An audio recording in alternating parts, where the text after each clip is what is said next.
Okay guys, gonna shoot a quick video here. I'm about to finish up here in the shop and this is just off the cuff. I'm here at my phone repair shop. People have been asking me, how did you become a paid speaker and get to the point where you can make $300 an hour? So that's what I'm gonna talk about.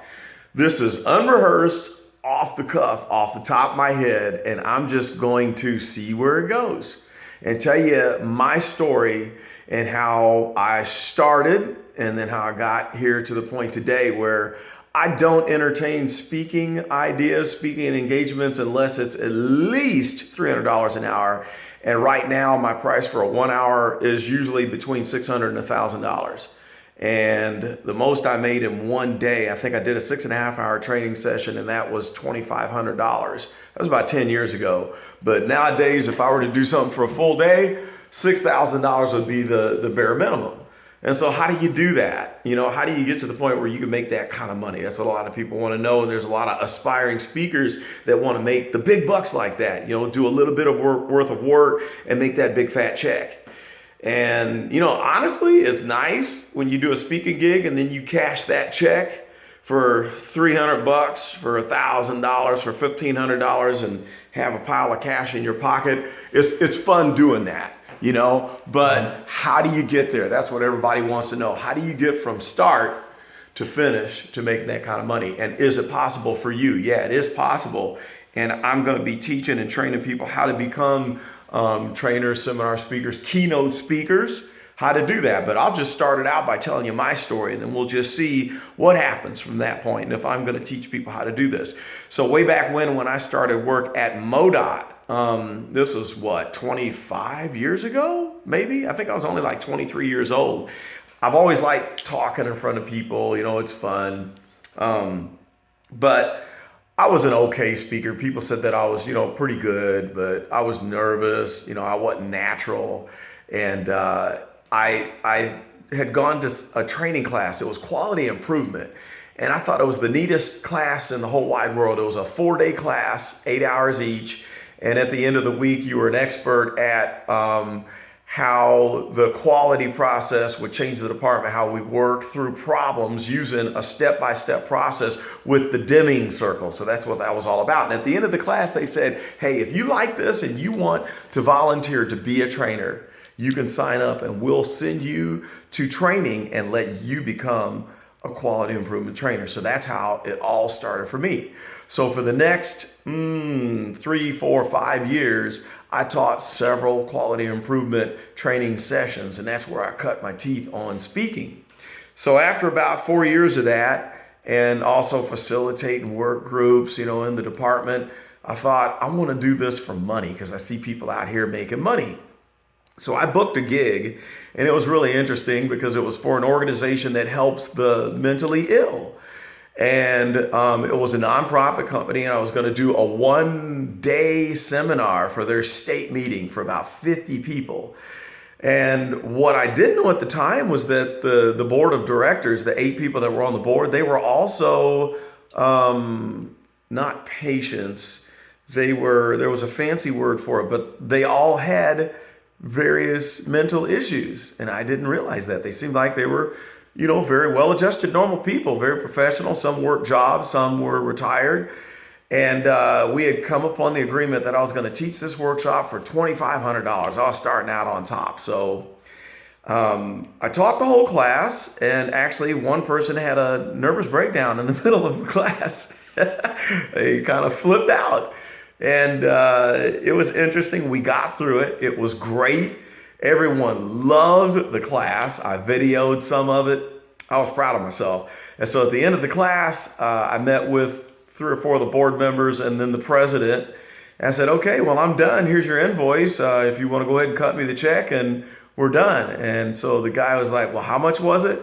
I said, well, $2,500. Oh, $2,500? I thought you said like 100. I was like, no, I'm pretty sure we agreed on $2,500 and it's in the proposal if you want to check that. And so he's like, hang on a second, I got to meet with the board. So 3 or 4 of the board members, they disappear, and then they come back and they said, we can offer you 300 and that's the best we can do because we just don't have the money. And so we went back and forth and back and forth. And I think I ended up dickering and negotiating on $800. So I got out of there with an $800 check. And I was pretty mad. But then I thought, you know what? I just got paid to speak. And even though I was shortchanged by the tune of what, $2,500 is what I was supposed to get. So they shorted me $1,700, but it was $800 more than what I had the day before. So I figured that it was a win. And I decided to use that for my resume because now I'm an official paid speaker. I don't have to do stuff for free because I did a few free things and then I did that paid engagement. So since then, I've done a lot of speaking gigs. Now, how do you get people to pay you to speak? Well, the way I would get people to pay me to speak was to go to different courses that other people were teaching, take notes, and then change it up and put my own flavor to it, and then charge to do that. One of the big things I did was diversity, and I kind of became the diversity expert, so to say. And what's neat about that is there's no degree in diversity, there's no certification in diversity, but I was good at bringing people together and getting people to understand each other's cultures and talking about the way that we have conflict and how to get through it when it's based on cultural differences. So people started hiring me to do diversity training. So then I got to the point where I applied for a state contract. I was going to quit my job, hire all these people, and train all of the state employees with diversity training. And it turns out that I got sabotaged. One of the people that was on the review board for that state contract made up a bunch of stuff about me, and I had actually used him as a reference, and he said I submitted a negative reference, but he was the negative person. And so he was actually an HR type, and he was the HR manager of one of the agencies that I did some training for. In fact, it was Senator Claire McCaskill. And I think he didn't like the fact that this renegade guy that's not an HR person, no degree, can just come in and make that kind of money, because I made a couple $1,000s to do advanced diversity and leadership training for Claire McCaskill's staff. And I got super high ratings. I got 5 stars out of 5 from the majority of the people and rave reviews. So then when I applied for this state contract, this guy who was actually the HR director at that time shot me out of the sky like duck hunt. He ripped my complete proposal to shreds and destroyed my credibility. And it got posted online because everybody could see all of the bid proposals from all the people who applied for that contract. And so I even went to a law firm and I tried to sue, and there was nothing that I could do because I said, well, this guy has destroyed my reputation and made up all this stuff, and it's posted on the website for everyone to see, and people might believe him. And so it turned out that there was nothing I could do about it, and I had to let it go. I was angry for 2 years. And I finally got to the point where I thought, you know, this can cause me to miss out on a lot of opportunity. I can stay mad or I can move on. So I picked up myself and I moved on. In fact, I did more diversity training and charged more than what I was charging before. And then I branched out into communication, transformational leadership, had all these different specialties. But the one thing that I noticed, I had like 10 different things that I would speak on that I was trying to be an expert at. And so then I decided that maybe that's not the way to go, because that started to get a little old. Everybody was jumping in on the bandwagon. And I noticed that the people who were charging $5,000, $10,000 to do a 1-hour keynote speech, they had a specialty. They drilled it down to something that was in a niche.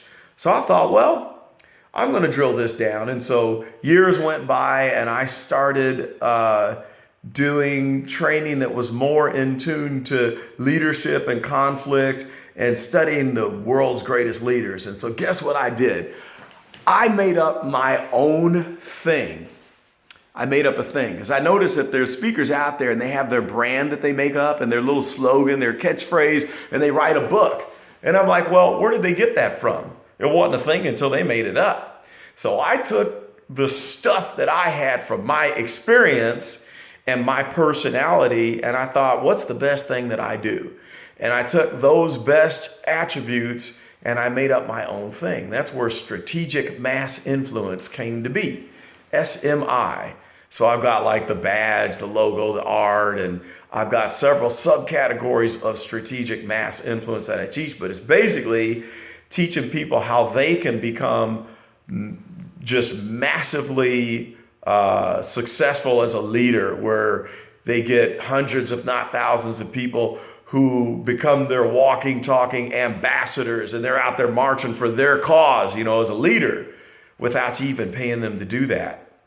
And I noticed that of all the most influential people in the world leaders, presidents, senators, movie stars, actresses, musicians, people who are like Oprah Winfrey, entrepreneurs, there's certain attributes. Each one had some special sauce that made them a super successful leader and gave them the ability to influence the masses. So I turned that into a real deep study and took the bits and pieces that I picked up from all the different types of leaders, a different spectrum of leaders, and I made my own thing. And so now that thing is going to cost more than everything else that I've done. And so for strategic mass influence, I'll be doing seminars, and I'm making my own training product that I'll be selling at my seminars, and it's going to make me a lot of money. Now, some people think, well, gosh, I want to do that. You just walk in somewhere and charge $5,000 to do a keynote speech, $5,000 an hour. Well, let me tell you something. It ain't $5,000 an hour.